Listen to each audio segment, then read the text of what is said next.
Isqeelii boqonnaa 37 lakkoofsa 1 sidii dubbisa. Akkas jedha. Waa sadiin siditti himuu barbaada.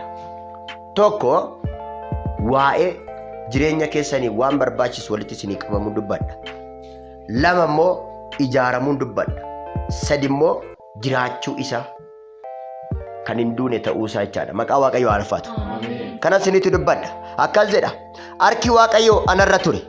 Innis hafuura Waaqayyootiin na fuudhee dachaa lafee keessa guute tokko keessa na dhaabe. Kunoo dachicha keessa lafee baay'ee danuutu ture. Isaanis baay'ee goganii turan. Inni isaan gidduu asiif achi na adeemsise. Yaa mucaa namaa, lafeen kun jireenya qabaachuu danda'aare naan jedhe. Ani immoo yaa Waaqayyo Gooftaa, kana si duwwaatu beekama nan jedhe. Ammas lafee kanatti raajii dubbadhu. Yaa lafee gogogaa nana dubbii Waaqayyo dhaga'i jedhiin naan jedhe. Waaqayyo Gooftaan lafee kanaan kunoo ani hafuura sittan galcha.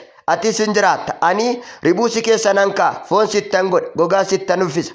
Hafuura si keessa nan kaa'a. Atis hin jiraatta. Yemmus ani Waaqayyo akkan ta'e ati hin beekta jedhiin jedha.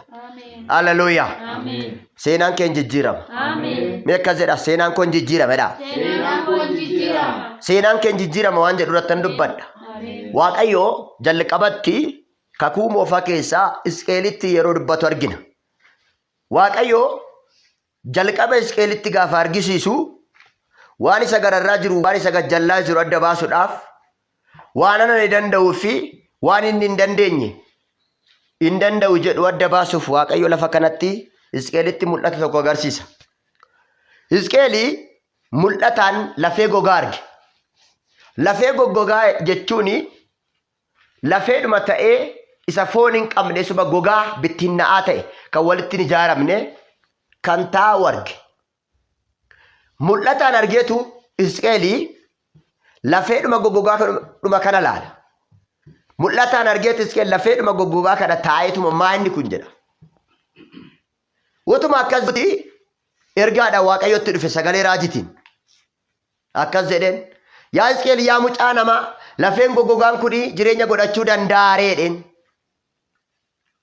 Yoo yaada isaatiin taa'ee ilaalu waan ulfaataadha.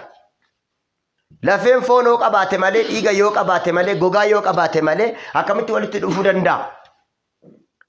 Walitti dhufuu waan hin dandeenyeef humna isaa gararraa waan ta'eef yaa Waaqayyo kana si duwwaatu beekaa jedhe.